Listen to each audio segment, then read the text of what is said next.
Tuesday, April 1st, 2025 to order. We will start with the Pledge of Allegiance. I pledge allegiance to the flag of the United States of America and to the republic for which it stands, one nation, under God, indivisible, with liberty and justice for all. Roll call. Mr. Marvel. Here. Mr. Hoag. Emailed earlier today. Said he's unable to attend. Okay. Mr. Marty. Here. Ms. Shandell. Is in Rockford at another meeting. Okay. Ms. Rose. And Mr. Nixon is here eventually. All right. We have our city manager, Ms. Falcon, Mr. Moore, our planner, and of course, Ms. Becca, the lady who runs our lives. Do we have a motion to approve the minutes from our March 4th meeting and the special meeting on March 25th? Motion to approve. Support. All in favor? Aye. All opposed? Okay. Let's see, nope. I don't think we have any public tonight either way. Wait, what did I forget? Oh, approval of, yes, sorry. We need to make a motion to approve tonight's agenda. I'll make a motion to approve the agenda as presented. Okay. Do I have a second? Okay. Okay.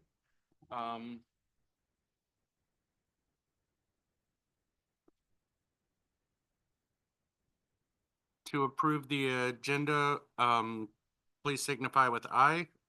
Aye. All opposed? Okay. Now, public comments. I don't see any public at all. Conflicts of interest or ex parte communications. Do you know what that means? Mr. Marvel? Conflicts of interest and X. I do not. That just means, or do you want to?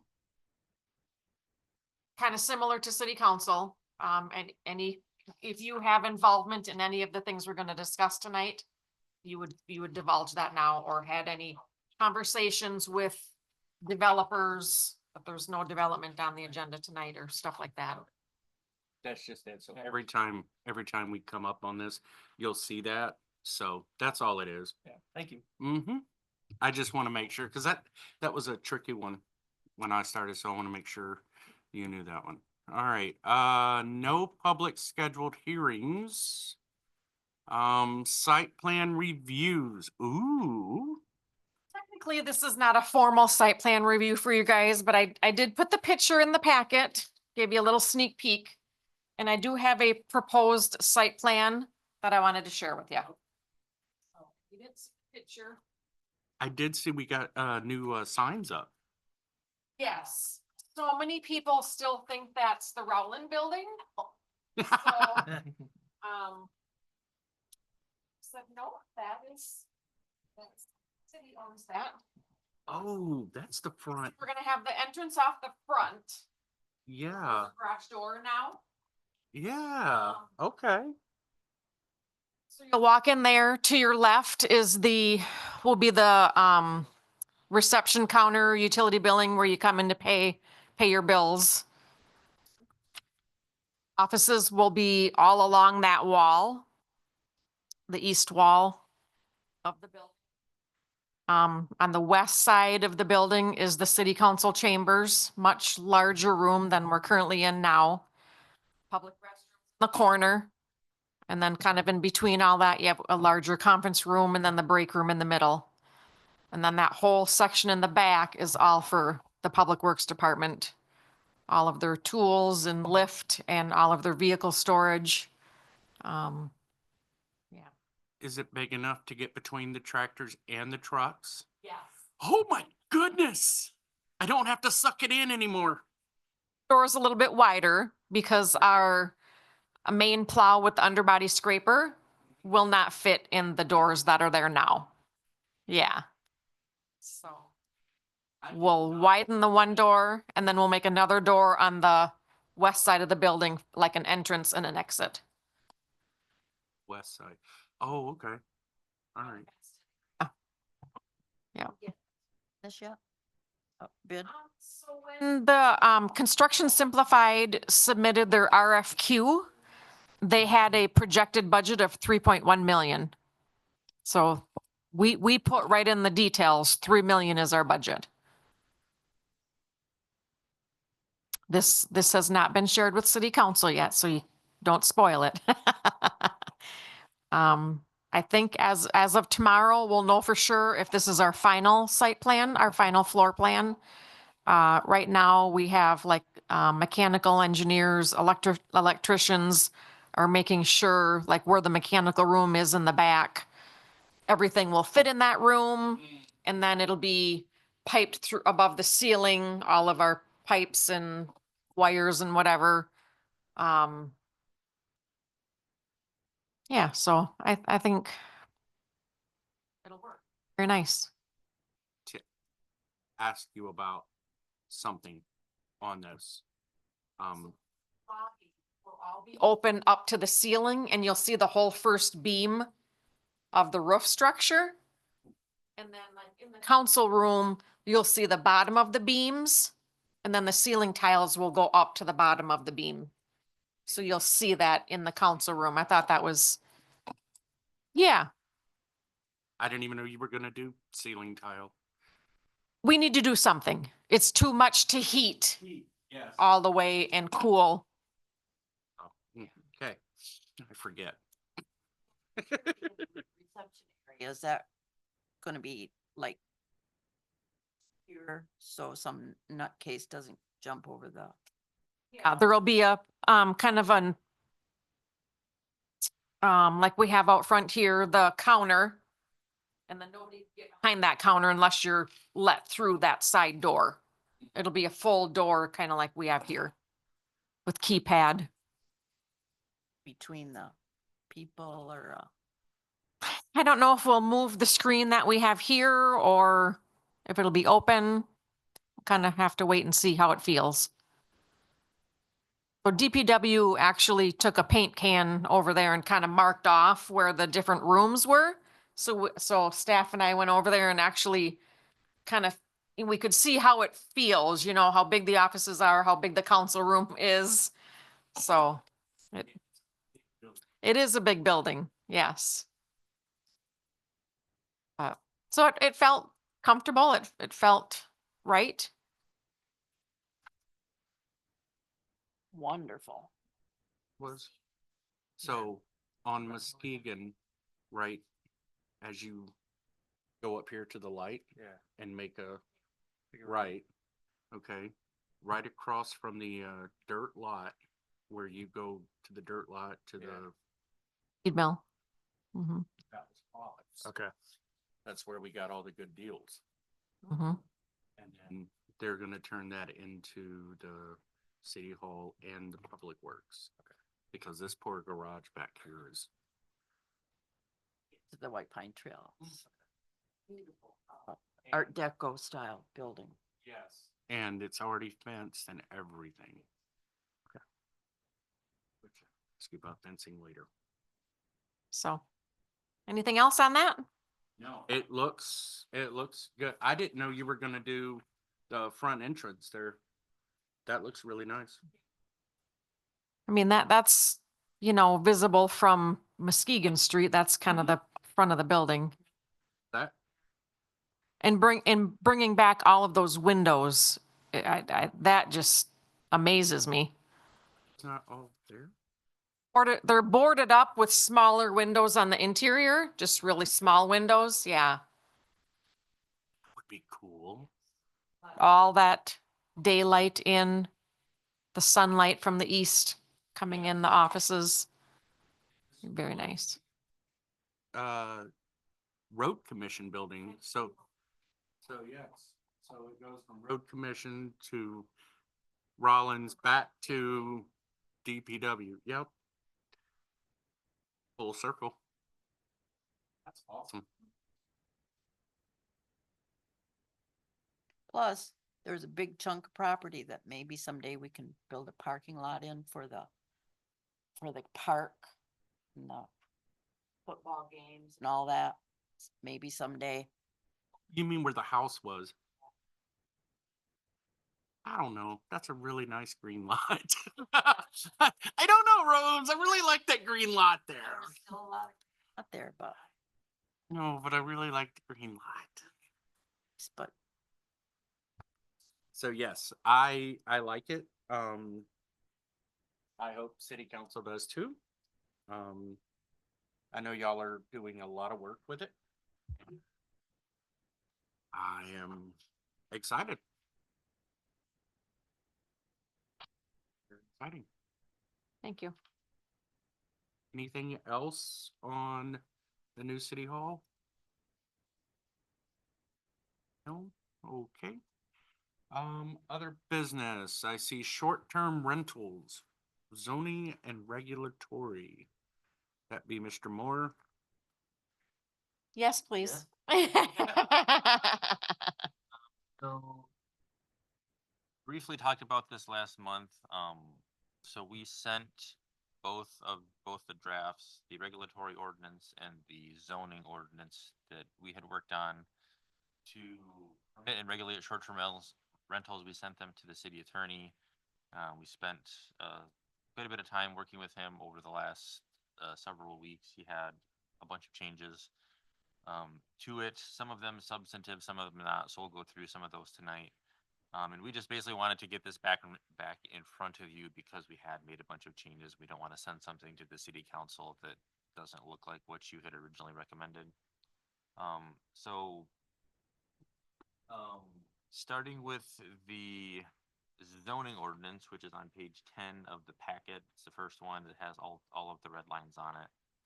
This one didn't change too terribly much. So the first thing that he proposed is he just slightly modified and expanded on the definition of a short-term rental. He wanted to make clear that a short-term rental is recognized as a commercial use distinct from a residential use, so that, you know, someone can't bring forward an argument that, well, this is a residential use, so it's permitted in a residential zone, and we're distinctly treating it like something different.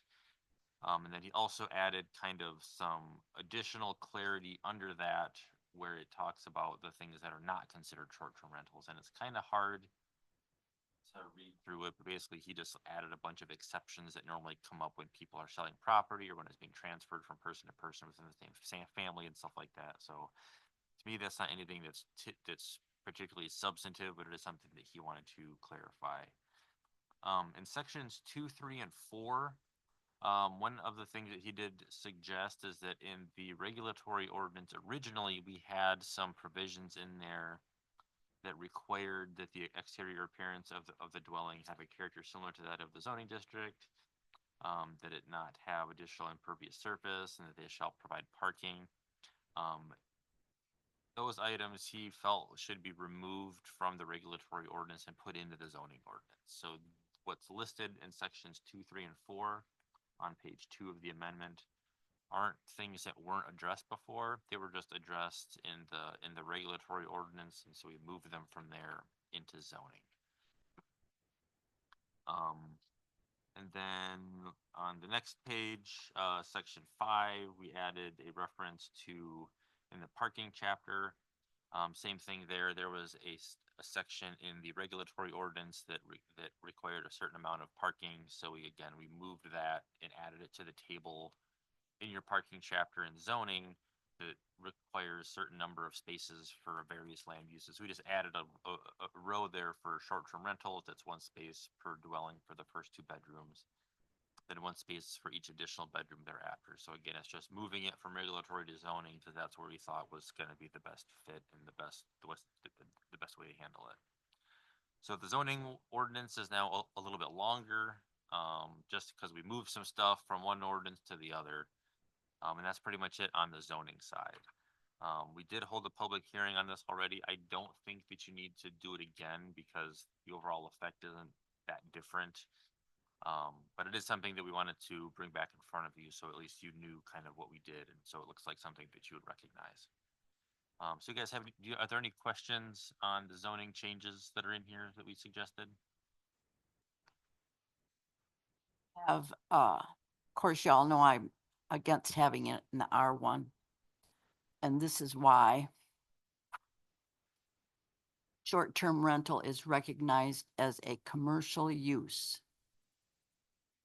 distinct from a residential use of a dwelling.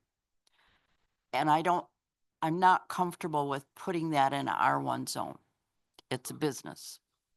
R2, B2, and mixed use right now, so it would not be permitted in R1. I thought I read that it would be permitted in R1. Let me double check here.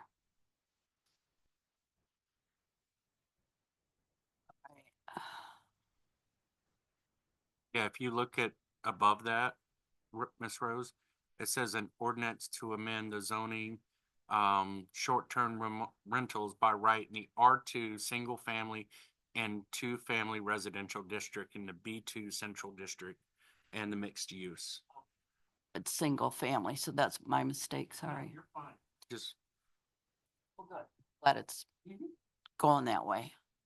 I think that was probably you that brought that up the first time, and so we made sure that everybody is. Yeah, and it's not super clear in the amendment, but on page 2 of the amendment where we have section 2 amendment of 32-240, that's the R2 district. And then 32-345 is the mixed use district. And 32-371 is your CBD district. So that kind of limits it to just those 3 zones. Further questions on the zoning side? The short-term rental has to be a dwelling. It can't just be a couch. Like we saw advertised, correct? It would be a house. Now, it could be a portion of a house probably, but typically it is a house. And so we'll get into all of that that's addressed in the regulatory side. Get into that next. And again, this one has changed a little bit more. But again, a lot of this is just sort of the wordsmithing that they do. A lot of it isn't, in my opinion, overly substantive. So again, this adds a new Article 6 to Chapter 8 of the Code of Ordinances entitled Short-Term Rentals. This is, you've seen most of this before. Most of the definitions haven't been changed too much. On page 2, I think, of the amendment, it's page 15 of your packet. They added again some more of that clarifying language in terms of who needs a permit and who doesn't need a permit to operate a short-term rental. Under C, they clarified that a permit is unique to the permittee and is not transferable. He also added a bunch of language about how it's not a property right. The application does not create or vest any right for any other property interest. 8-123 clarifies that the city manager is in charge of responsible and processing and issuing permits.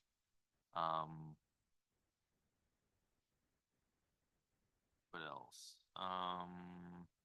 8-124 requires an inspection. 125 changes. So he changes the way that the permits are handled a little bit in here. So he left the overall limit to the number of permits to 5, but he did kind of push back on that a little bit. He wasn't super crazy about us having a limitation of 5 total. And his thought was, once you get, that 6th or 7th application, we have to go through some sort of like lottery system to pick who's going to win or who's not going to win. I wasn't as concerned about that as he was, because we only know of about 2 or maybe 3 people who might apply in the first place. So we've left it in for now, and I think that's something that you can continue to talk about. But I mean, again, I'm not an attorney.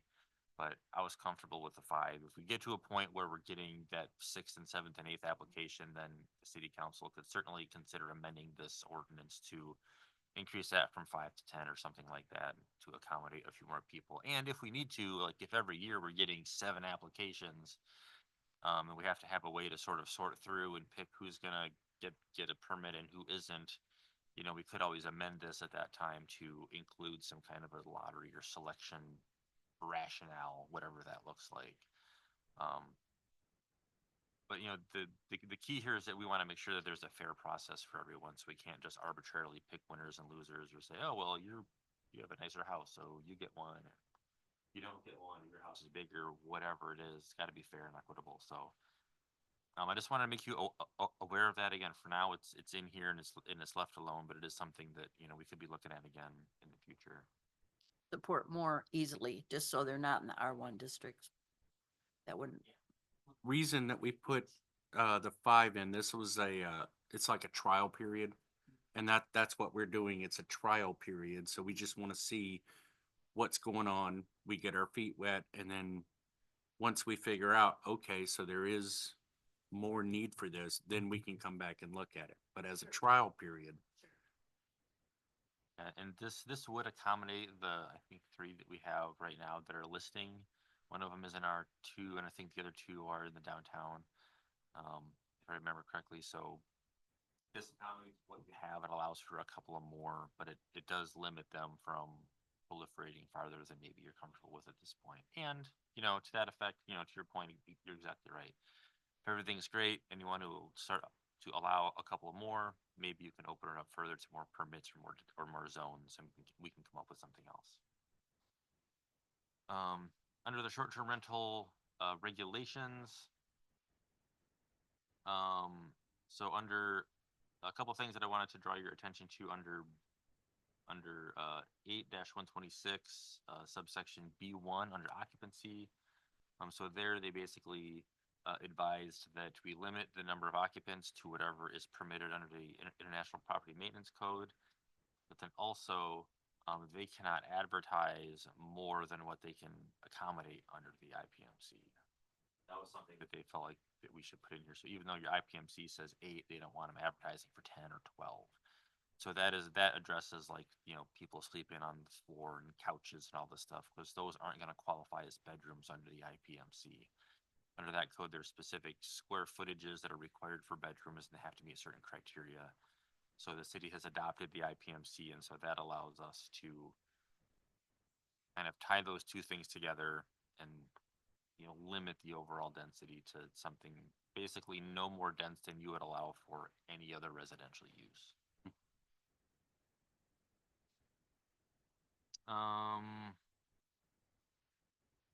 Another thing, so we had some language in the previous ordinance that talked about the responsible local agent, how they have to live a certain, you know, distance away and things like that.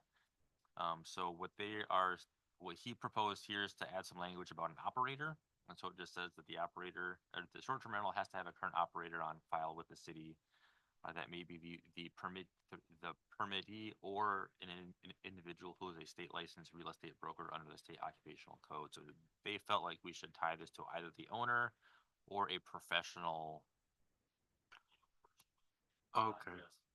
Lives up the street kind of a thing. Handyman. Yeah, handyman type of deal. So this, I think, gets you a little bit higher level of sophistication.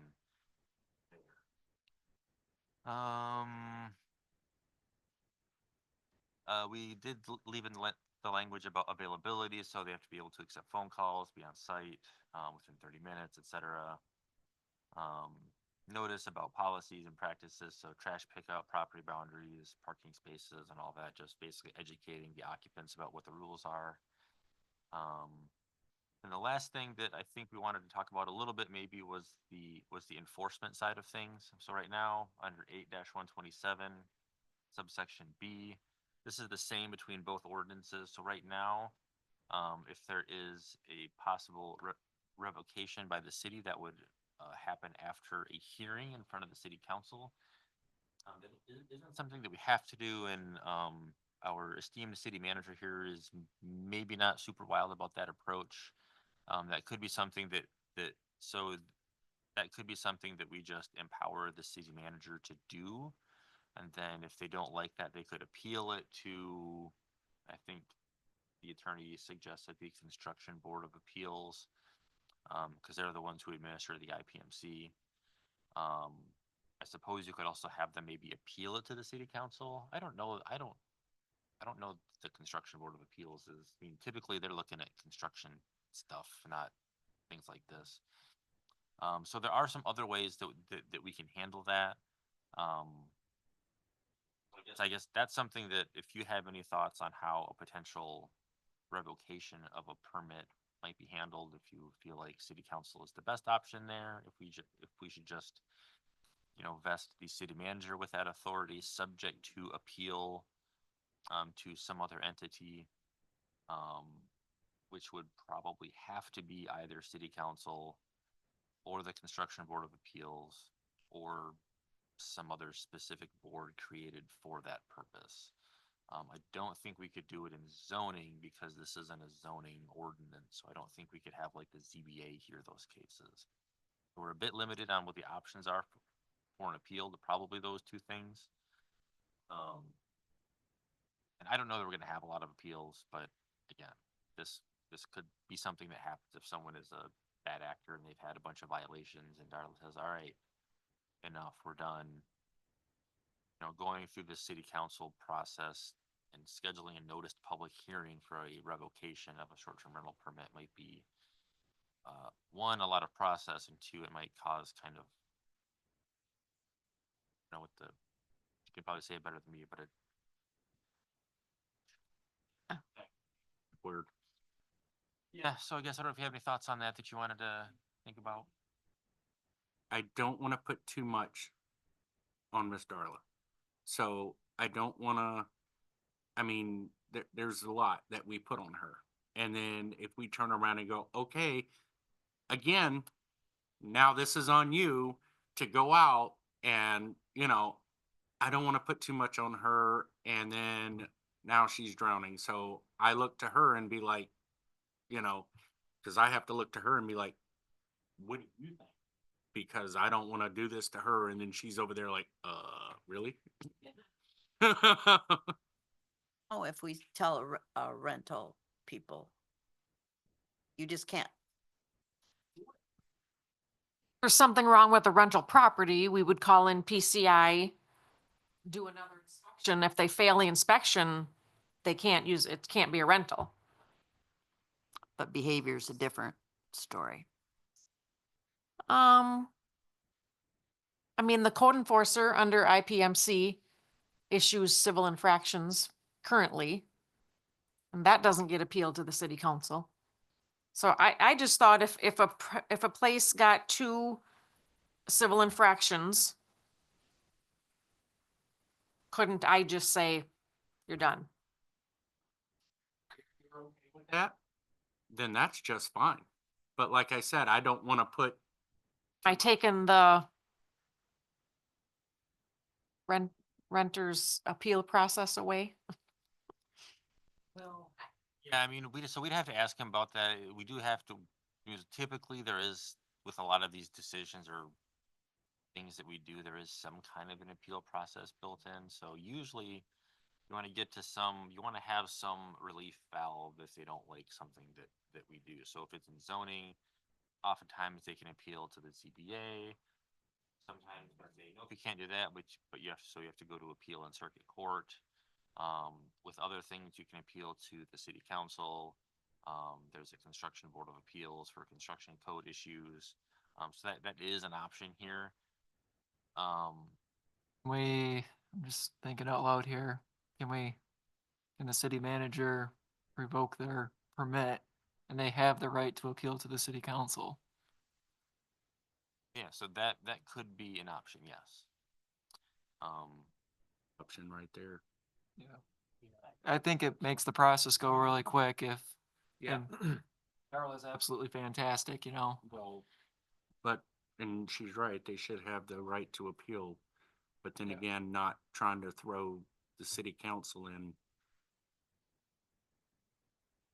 right away. Right. Well, and then it would be the property owner choosing to subject themselves to that type of a process. I think it would be best to do like a public hearing at the city council, because if there's neighbors that want to complain, then have at it, let us know. That's true. The other potential issue with just finding them over and over again is that, again, this might not be as much of an issue here, but in other communities where these are highly desirable, a fine might not be that much of a deterrent. If they're renting their house for 10 grand a week, fine, they're gonna be like, yeah, so what? And it might not be until you drag them into court and get a order or something that you would actually get their attention, because there's actually a lot more, teeth with that. So just finding them over and over again isn't always going to be the answer either. So, if Have any sway in this, that if they are violating ordinances or if there's, loud noises or whatever, can the sheriff go in and say, okay, it's time to stop? Complaint is called into the sheriff's department, for sure, they have the right to show up and, Yep. Mhm. Yeah. So the ordinance has language in here that talks about you can't violate noise ordinances and the other city ordinances. So if there is a violation that occurs, that's something there when the city manager can say, okay, there's strike one, here's your citation, or I'm letting you know that you have a violation. And then you have the sheriff would sort of be this neutral third party that would say, okay, neighbor A says there's a complaint, the property owner might say, no, we're not, we did everything just fine. You can have someone that to sort of verify whether or not that happened and whether or not it's a reasonable complaint, right? Because with some of these, we've seen over the years that neighbors get pretty fussy, and sometimes it's like if you know, one stray blade of grass goes onto the neighboring property, then they're saying there's a violation, and okay, I mean, no, there's no, like, really not. So I do like having that as an option where we can have a verifiable confirmation from the sheriff that yes, there is a violation. Here's what happened, here's what the deal is, and then Darla can say, okay, yes, that counts as a violation.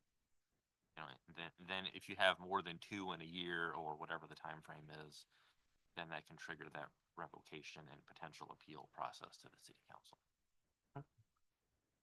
Kind of like that. That work for you? Yeah. Okay. And there with how many violations they can have up to? Two. Two? I mean, they can get up to two in a night with the wrong crowd. That's my concern.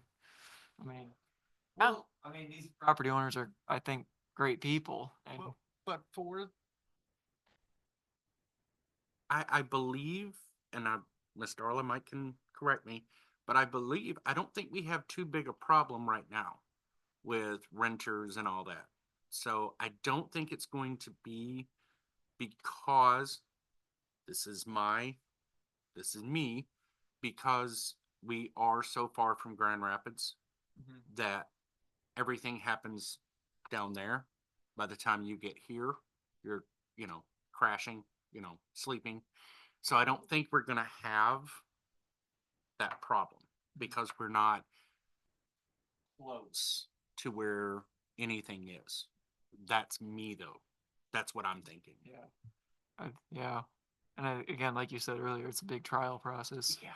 We don't know what it's gonna look like. And So- we've got, I believe, 3 already. So that's why we're just trying to get ahead of it. And Yeah. Yeah. Yeah, my only concern with that though is just, you get just the wrong group when it Yes, happens, Mhm. it's probably happened to all these property owners.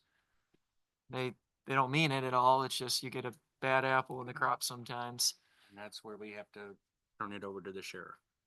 That's all we can do.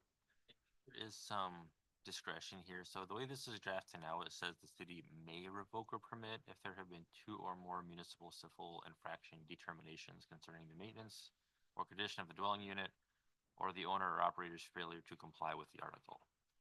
Wording of that. So it's The city may, So it's a may, it's not a shall. And then, so you could, if you just have one really bad weekend, you can just say, okay, this weekend is one violation, here you go. And then if they get a second one, and then if it's a similar thing or something bad enough and Darla decides to revoke that, if that happens, that doesn't, kick them out of the game forever. That bars them from offering their property as a short-term rental for a year. Then they can start again the following year. So it's not a permanent thing, but it is punitive enough where it's certainly intended to get their attention and make sure that they correct the issues. Now, the other thing that we are discussing is we cannot judge and jury the people that they rent to. We can't be responsible because they don't know who these people are, right? So we can't say, well, you rented to these people. Look what you did, right? If those people are the problem, but they took care of it, great.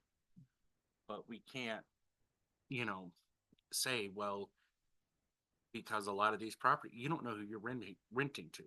So that's where you get into, right? So you can't just nitpick, oh, well, they're renting to bad people. Not necessarily. People show up and you don't know who they're gonna be. Right. Or who they're gonna act like. The only other thing I had is we put in here, fine not to exceed 500. We try not dollar amounts in our ordinances, but refer to the fee schedule. 500 a standard civil infraction fine amount, where that So- wouldn't change. I mean, I think that's for, I'm not sure. It's honestly, for a first infraction, it sounds higher than normal to me. But we can ask Dave if that needs to be adjusted. I mean, if he thinks, if we could do higher, I mean, we could, because again, I mean, the fine needs to be punitive enough for it to make a difference. And again, here at this point in time, we're not looking at super high dollar short-term rentals, but that's not to say that couldn't happen in the future, because there are communities where they are extremely expensive and it's a very lucrative, I mean, it's a full-on business for a lot of people. It's just running and managing half a dozen short-term rentals for, it's a week. So, we can certainly look at that, and that could be subject to change in the future as well. Is 500 a good amount that we probably won't? It's fine. I look to Miss Rose, Mr. Marty. Sounds good to me. And we're not saying it's going to get there, but it's just a. Right. Mm-hmm. So with that, if there are any other, so I guess there's a couple of things here. If you're comfortable with the two drafts as proposed, we could recommend, you could re-recommend those for adoption to the city council. Or if you wanna table those and get the input from Shandell and Matthew at the next meeting, that's certainly fine too. Preference. Timeline here. The two options at this point. Set up with a recommendation to not approve it, but I'm assuming you're not going to do that. Well. Y'all, Are we gonna rewrite this section then a little bit and then look at it in the next meeting or something? which one's that? Well, Which right- section you looking at? The B. Right now it Under reads. 8-127? Yeah, 8-127B. Oh, Change the wording a little bit so that the city manager has a discretion to pull the permit or revoke the permit. And the rent or the Yeah. owner may yeah, cause it Appeal. says the city shall schedule a hearing before the city council. We probably should put that the owner has the right, the property owner has the right to appeal to the city council. That's a good looking out, guys. Is there a fee that they're gonna have to pay, like an escrow fee for like the letters to be sent out to neighbors and stuff for a public hearing? So I'm thinking if they're violating and they're becoming a problem, then that I almost don't like that $500 fee for the infraction. It's almost make it harder to Pretty steep. make it harder to get your permit again, you know? I mean, Uh, they probably would have a fee for the appeal. I mean, my thought would be that, you know, the notice and publication of the hearing, you know, those are costs that the city would not incur but for the application, right? But for the appeal, that's the only reason why the city is incurring those costs. So in that case, then yeah, they should probably pay for at least that. and that can be pretty pricey, you know, especially if you guys are sending out letters to everybody and all the time involved. The ZBA application requires, I think, a $200 fee. What if we went up to $500? So we had the discretion. I don't know, maybe it would be too complicated that way. $450. Yeah, well, so I think we're talking about two different things. So the $500 is the fine amount for a confirmed municipal civil infraction. So we're not even contemplating revoking a special land use permit until they've already racked up $1,000 in fees under this schedule. And so they've done that, and then Darla decides we're gonna revoke your permit. And then if they want to appeal that, they can pay an additional fee for the mailing Oh, yeah. council. So they could be up to $1,200 by that point between two infraction fees and then whatever An the fee would application be fee. to apply or to ask for the appeal in front of the city council, which is pretty much just limited to staff time and publication costs and postage and that kind of stuff. So a couple $100 I think would be Looking out, I didn't even know that.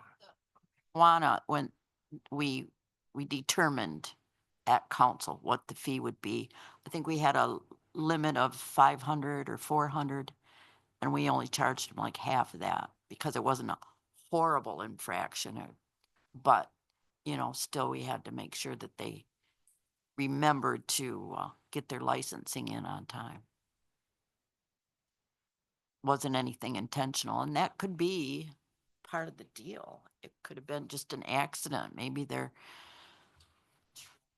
barrel got left outside and blew into somebody's house, or, you know, nothing real horrible, but still. Just lowering it Rebecca? or something. Oh.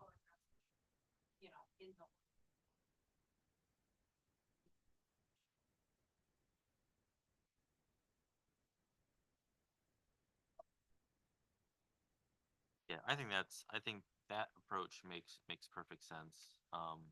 For the civil infraction fee for the $500, you can do that almost any way you want. So you could do it so it's escalating, so it starts out at $250 for the first one, and then the second one is 500, or maybe you want the second one to be really punitive and you want that one to be 1,000. You know, I don't know. That's kind of up to you with input from the attorney. But yeah, I agree with Rebecca that the cost for the hearing should just be, we should reference that in here, just that, you know, they shall appeal and pay the fee as set forth in the schedule of fees.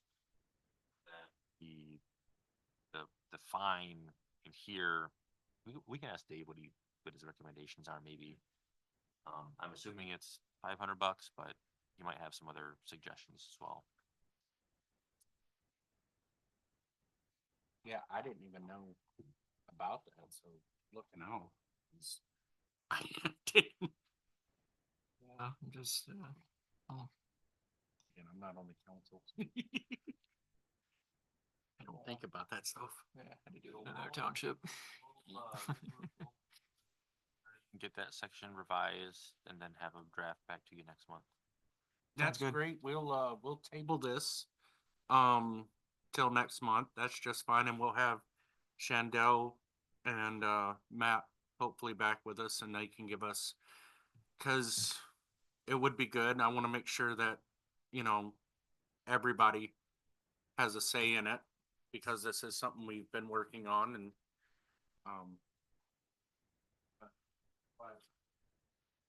we'll hear. thought about that. Until what, July? Hopefully we'll have it settled, cause I think we'll rent some rooms out. So if I just take, but I don't. I'd prefer to have a motion if you could What's that? do a motion to table it. So, do I have a motion to table this, hang on.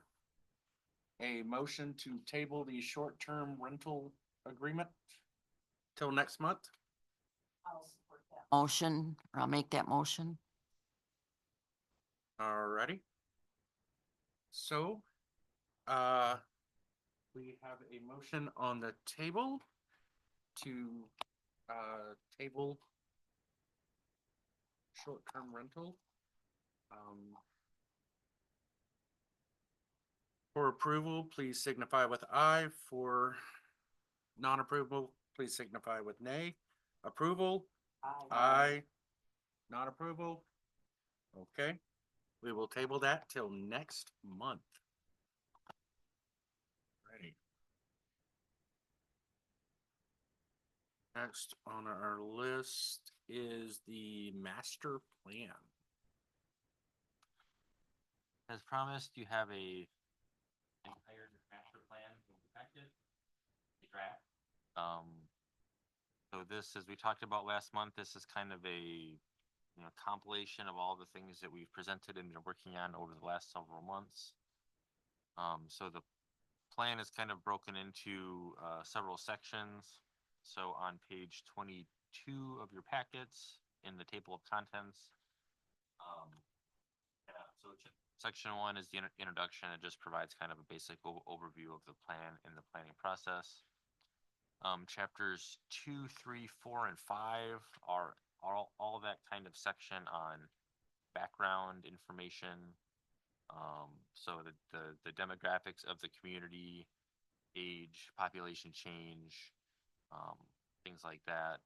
We talked about the community's natural features, so soils, wetlands, lakes, streams, etc. Community facilities walks through and inventories the city's parks and libraries, public works, police, fire, community events, so on and so forth. Chapter 5 discusses land use and zoning. And then the real kind of meat and potatoes of the master plan is found in chapter 6, which is goals and objectives.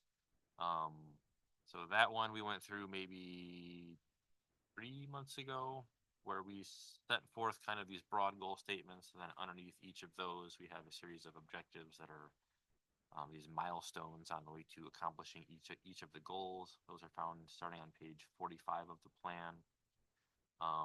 We also, the following chapter is the future land use map and future land use plan. So there we have a series of future land use designations. I believe there are 9 of them. So low density, medium density, high density, neighborhood commercial, highway commercial, central business. Then the downtown mixed use, which we added in at one of the more recent planning commission meetings.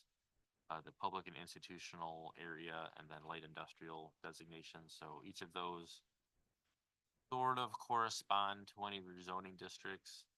But the thought is that when a development is proposed, or when a rezoning is requested, we're going to look at the future land use map to kind of see what the proposed character, what the desired character is in the master plan, and sort of figure out whether or not that aligns with the rezoning that they're asking for, if that makes sense.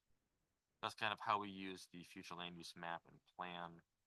We also have a section in there that discusses the 425 agreement area, and we have a future land use map that is sort of specific to the 425 area shown in here as well. And the last section is implementation, which is basically how do we get all this done? So here we talk more specifically about some of the tasks that would need to be accomplished. So various amendments to the zoning ordinance related to housing, zoning and other changes to sort of increase activity and growth and development in downtown Cedar Springs, and encouraging upper floor housing, reducing parking requirements, looking at potential design standards for buildings. So we're kind of you know, achieving the character that we're looking for. Um, industrial development, and recruitment of new developers for the city's industrial park. Continue to work in cooperation in the city's 425 agreement area. Additional non-motorized connections. So not only, you know, sort of capitalizing on the fact that we have the White Pine Trail running through the community, but also making sure that we are making as many of those connections from city sidewalks and city streets to make sure touch points to the trail, so city residents can sort of easily get from their house or from the downtown via a non-motorized route, whether it's a sidewalk or whatever, to the trail, and then they can sort of move about that way. So, language. Thing on the North Country Trail, did I just miss it? I didn't think so, but I can double check. And on page 66. that From Cedar Springs or, We do need some more images, so there are some stock images in here, so that could be something like that, just because we ran out of pictures. So, if there are additional pictures that we can use that anyone has of the city, I would love them. Once we get some leaves on the trees, we'll go out and take more.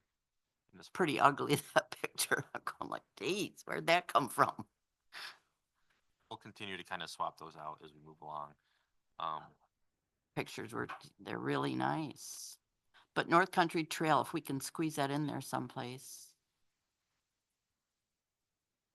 You might go online, there might be some pictures of that in, Done some work with them in the past over in Lowell and other places, so I'm sure we have some images at the office as well.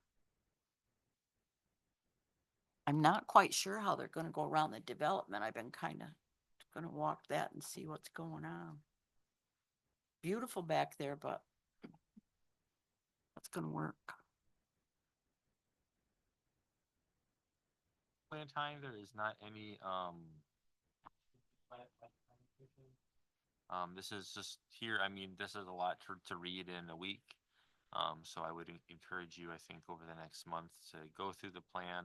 You know, if you find anything else that you want us to add or modify or anything like that, either send me an email or send Darla an email and we can make some changes.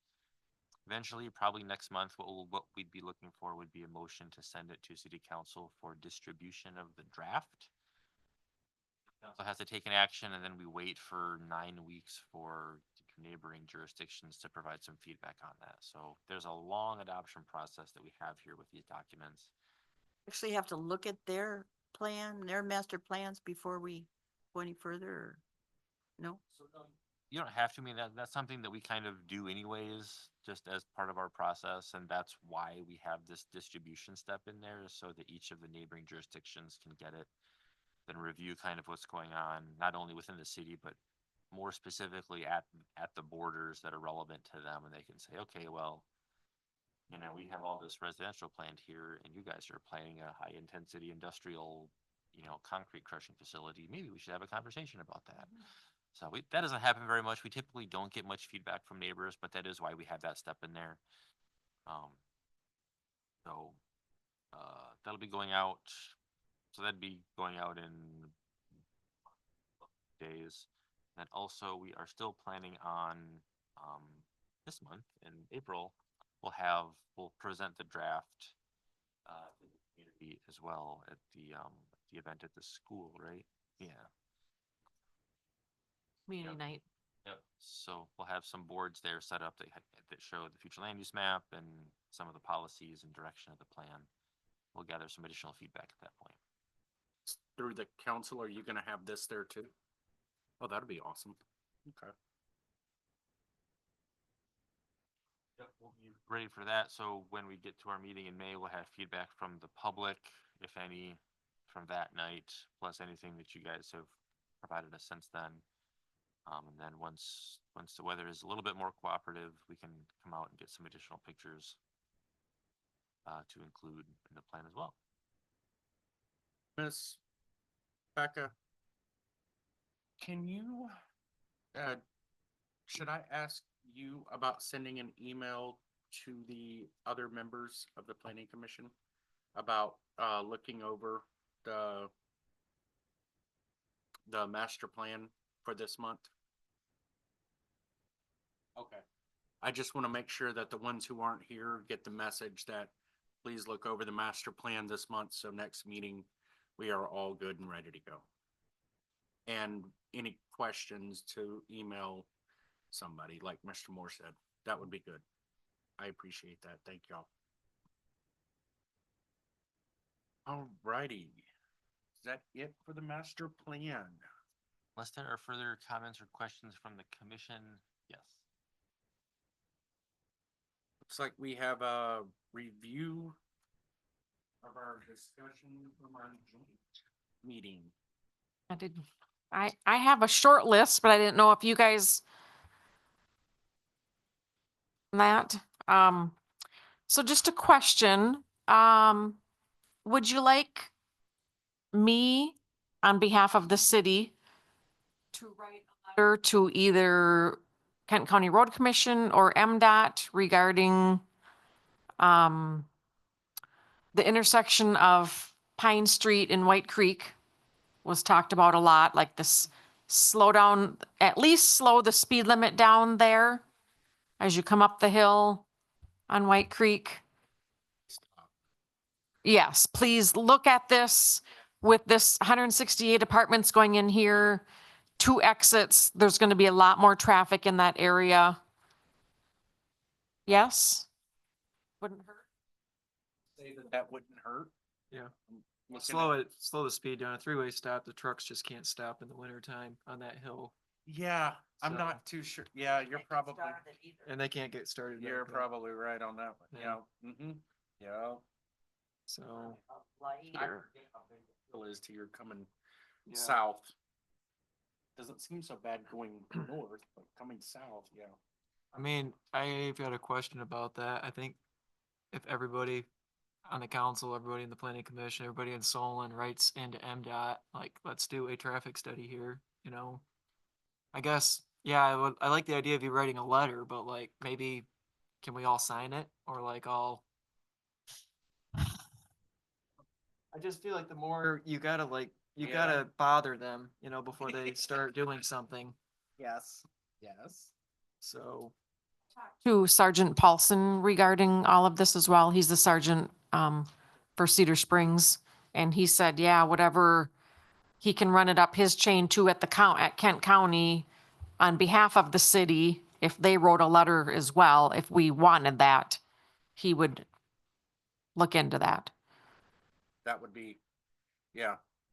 I think having them, I'm so glad that citizen spoke up, because I hadn't even thought about that.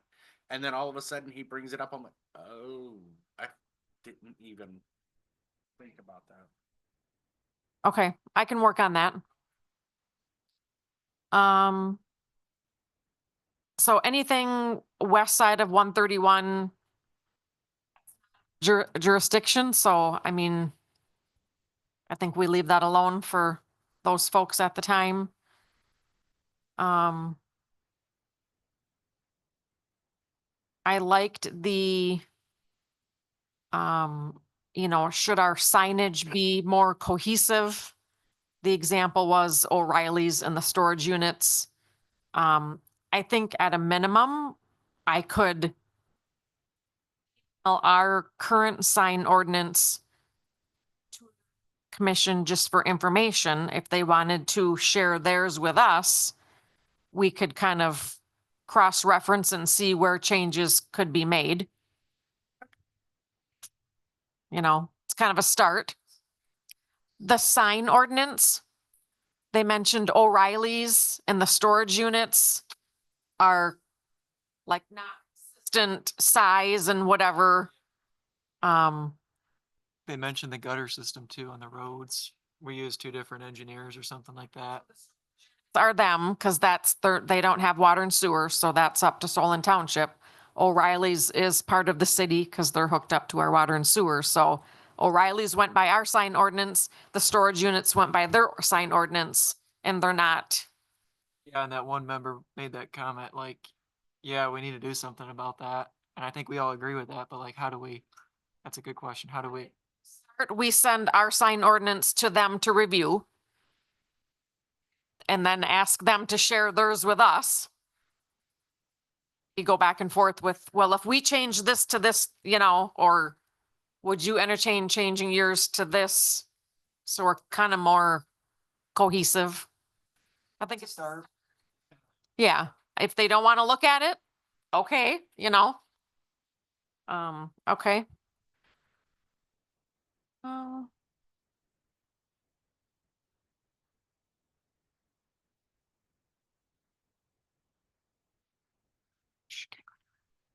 Remember talking a lot about sidewalks. My favorite subject. Yeah, Uh, did do some research for me. I just haven't had time to really look at it and come up with a plan to present to city council on how we can now, because city council has exempted businesses from putting in the sidewalk until development occurred. So is it just a matter of sending that business a letter now saying, okay, you have a business on each side of you, now it's time to install your sidewalk? I don't know how that's gonna be received by those businesses. I don't know. However it's received, that is how it was told. Correct. So it has to be done. Yeah. So Maybe find on this date, city council gave you a pass until development. Well, now that development has occurred, you've got 3 months to install your sidewalk or whatever. Please submit a plan to us on how you plan to implement walk or install it or. something around that. I just wonder if there's an option for them to just put one in right away. They have the money, Well, and then you can either do that or we're gonna hit you up later, right? We'll put it in and send you a bill. Right. We're talking about on White Creek, right? Where the Right. apartments are? Okay, if we put a sidewalk in there, we're encouraging people to walk on it and there's a construction zone right there. That's my concern. The whole strip of commercial lots on the east side of White Creek that's not part of the development. Go in the in the right of way between White Creek and the property line, right, is where the sidewalk would go? Yeah. But typically it goes So- just inside the right of way. like the hotel, Yeah. and then just south of the hotel, there's all those businesses there. They were given, as Mr. Arliss said, they were given a pass at the time until development. Right. Until it was seen necessary. Yeah. Now we have necessary calls. Yeah. We're gonna run into, Rockford Ambulance. That parcel is not in the city. We to tell Rockford Ambulance, you need to put a sidewalk in here. That has to come from Solon Township. How do you connect them nicely? But Solon had a sidewalk ordinance, although they said they didn't. Surprised me.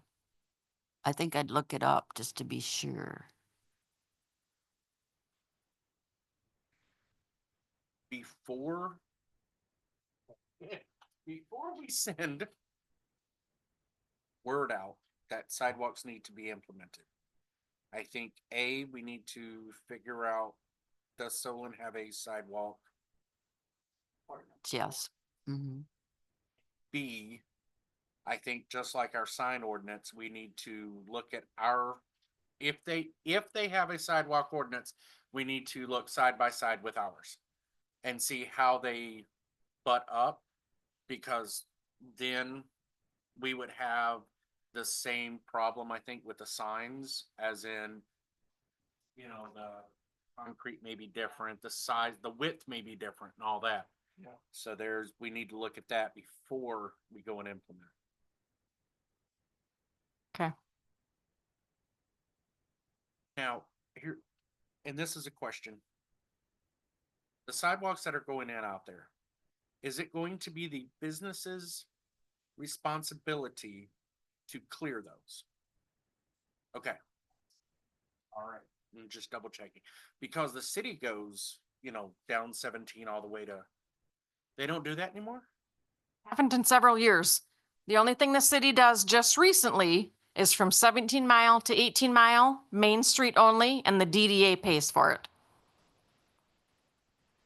I- No, we're clearing all the way to Taco Bell. Been quite a few years since we've cleared all the way to Taco Bell. Wonder when I complained last year, nobody said anything. Okay. What are we walking in the road? Where the swamp is. And usually the little tractor goes on the sidewalks. Okay. At least to Taco Bell. Is the long-term plan for the apartment complexes, I didn't look at the plan, are they supposed to be putting sidewalks in In their development, yes. Yes. White Creek and not along Pine Street? They don't own property along White Creek. That's There's right. a strip of commercial property between them and White Creek. They do own all the way to Solon. Yeah, they do know. 200 feet along. Yeah. I'll have to look at their plan where the sidewalk is along Solon Street. And it's gonna be too long though until that parcel sells. 80 feet or so. Who knows? Just, yeah, trust me, you'll be surprised. And they're in the city. So we should have technically enforced that, yeah. Then there's the, Private home. between there and CTA. CTA has them. Up to their driveway. I don't think it goes any farther. Went past the driveway, but there's a gap between where it stops and the property line. It's probably 100, 110 feet, something like that. So they'd have to, Flowing through there. they might have to, I'm not sure what the engineering would look like, but they might have to do something. It's not perfectly flat and smooth and well drained, fortunately, so they might have to get a little creative there. There's water coming. But I think that that sidewalk was built before that house, that beautiful home was built. And for sure before the Brooks.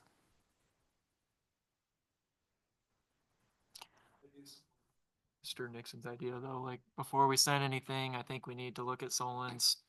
And I think we need to compare, and then I think maybe next meeting, we look a little closer at what they want and what we want. And then we can go from there. And that would be good, because then we would have, like, the sign ordinance with cohesiveness, Right. and that would be. Mhm. Maybe we could make a plan, like how we Yeah. approach Solon, like, hey, we're planning on this, what are you guys planning on with? And the sidewalks would be a great thing, because they can walk right down, right there to 17. Yeah. That would be- It opens the hotel then. Well, Well, it opens the hotel, but it opens the apartments up. Yeah. Right there to, your dining, everything right there. any business district I've gone to in my travels, you've got sidewalks to get to a restaurant or a store or whatever, and it's busy. All right. That was my notes from that meeting. Did you guys have anything else that you wanted me to work on or consider? Other than the sidewalks, which that was what was going through my head, I thought it went very well. I'm very glad we're doing this again. This is our second one, and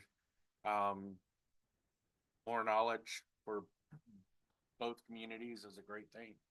So I'm very glad. So the 425, the whole concept is very complicated, honestly. I mean, if we brought in, not somebody from the city, not somebody from Solon Township, an independent party, 425 expert, if we can find one, to kind of give a 15-minute presentation on the process, or I don't know. Yeah. Or, Even know. Unless you're meaning to go over what the 425 is and how it works, is that what you're meaning? Like in legalese or?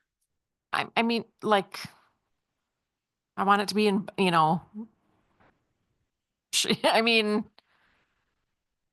Maybe somebody to like talk through this stuff, like the science stuff, like how we can come together on that, you know, like with their opinion. But being new, do you understand what the 425? Before that meeting. That paperwork and stuff and that's Owns property in that area, say one of the commercial lots along White Creek. Petition the city. We want to build here. We want to hook up to city water and sewer. Is city water and sewer even available? Then it just, the clerk is very involved with paperwork and processes and public hearings and that, you know, then that parcel becomes part of the city. We tax that parcel, our 15 mills, but then we pay Solon Township their 2.5 mills. So Solon Township is made whole. We're only collecting, you know, 13 mills then at that point for that parcel. And now we have to provide police, fire, voting, utility bills, all the services we have to provide to that parcel. Because when, years and years ago, our city manager at that time said, we will not run another pipe out of our city limits until we have some kind of an agreement. And that's what happened. They developed that agreement. Because that was the only way we could develop and they could develop, and so it was.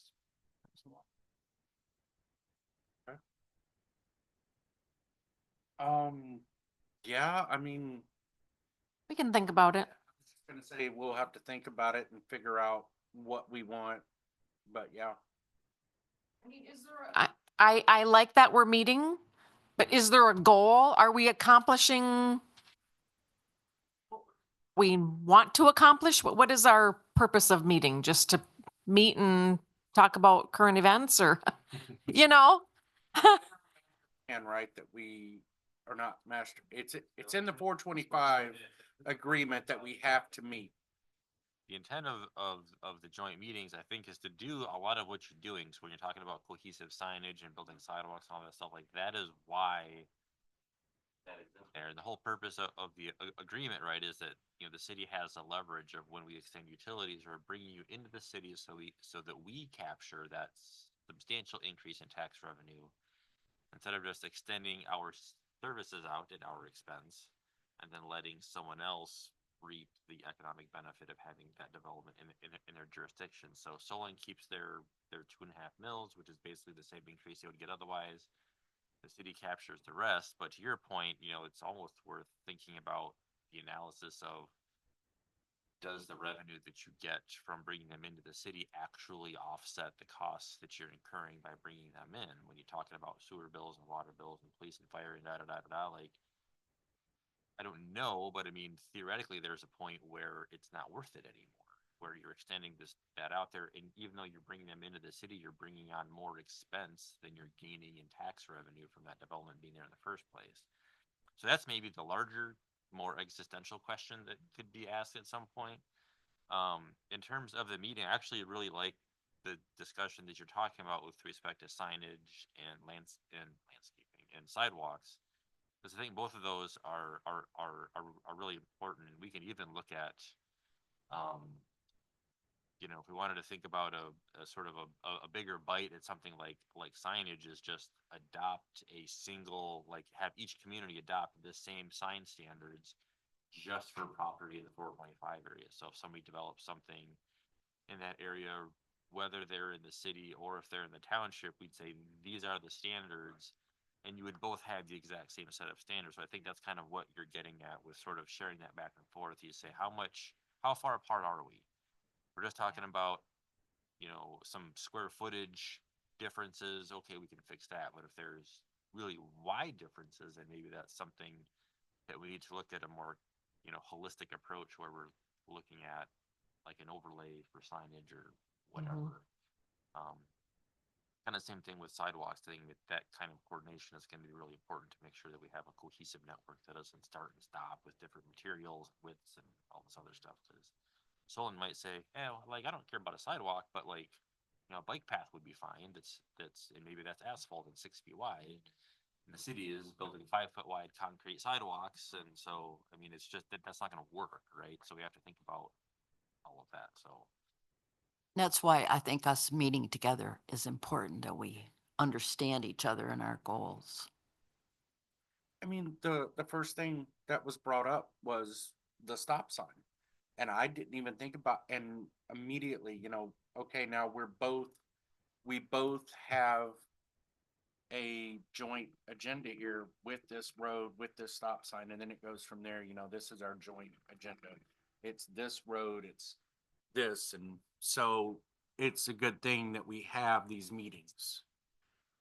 So yeah, I guess for the future, I got a question, Mhm. because I mean, just even, I'm pretty young in my lifetime. I mean, there's been a lot of development that's taken place just in that stretch. What does 20 years look like down the road? Are we thinking, oh geez. are they thinking, well, I don't know who's thinking what, but is city sewer and water ever gonna go across 131? No. Mm-mm. Is, I don't think we can push it that far. well, did they say that 20 years ago? Did it stop at, wherever it stopped at Taco Bell? But you got an expanse called 131. Well, there is technology nowadays to do it. So I guess I'm in favor of that, somebody coming in and being like, you need to look at this, like, I just want somebody's opinion. Well, Cause the numbers, like I said, yeah, And capacity is, could always be an issue, because our schools are just major. so, Um, Sewer just for our schools. But Myers did offer to put the pipes under the expressway, but he nixed that deal. yeah. all right. So yeah, so we will work on, or you will work on the sidewalk thing. Okay. Sidewalk gaps, I will share our sign ordinance with Solon Township Planning Commission, ask for a copy of theirs. And maybe I'll make a couple phone calls on, do we create a petition and have everybody sign it that supports slowing the speed limit on White Creek? Or what would be most effective, sending to the road commission? Like the petition. Blinking light, a yellow light or something out there would be helpful. But somebody even mentioned having a way to go around that corner. I think it was Jerry said to have a right-hand turn lane or something. I think Oh, cutting into, yeah. it's possible. I think that goes in another 12 foot right around that corner. But still, it's just tricky. It's a good idea. That's Jerry. He's the best. All right, open discussion for issues not on the agenda.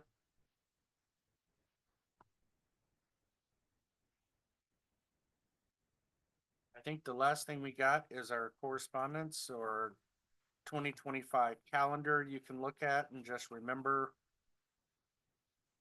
when the dates are.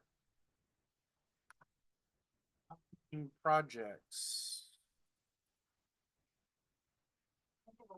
Calls, but I, I did see it looks like they're starting to scrape down next to Vanderhyde, so. Yeah, Mhm. they're tearing it up. final, site plan and we got the electronic copy and paper copy, so they're all set. That parking lot. It is a mess. That thing, there's too many cars in that parking lot. All right, staff comments, city manager. I have nothing. Thank you. City clerk. I would mention that on the regular day, May 13th. Okay. All right. Is it still a Tuesday though? Okay. Planning commission members, any comments? Great night, everybody. I enjoyed it. Report from you, city council representative. Yeah, I guess, I think as far as the short-term rentals thing that we talked about in this meeting, I think it's pretty much the same as the city council. I remember like 3 months ago, we had a meeting or something about it. And it's gonna be trial and error, so. Mhm. Yeah. But Getting closer. I think it was a great meeting. I love being in here, so. Yeah, I think this is gonna be great, so. Thank you, guys. Who's the planning consultant? What is that? Oh, yeah, duh, jeez. Man, I'm telling you, I really gotta get off these pills. Okay. A report from Mr. Moore. My brain. Okay, I will adjourn this meeting before I embarrass myself anymore. So we will close out the meeting tonight at 8:29 p.m.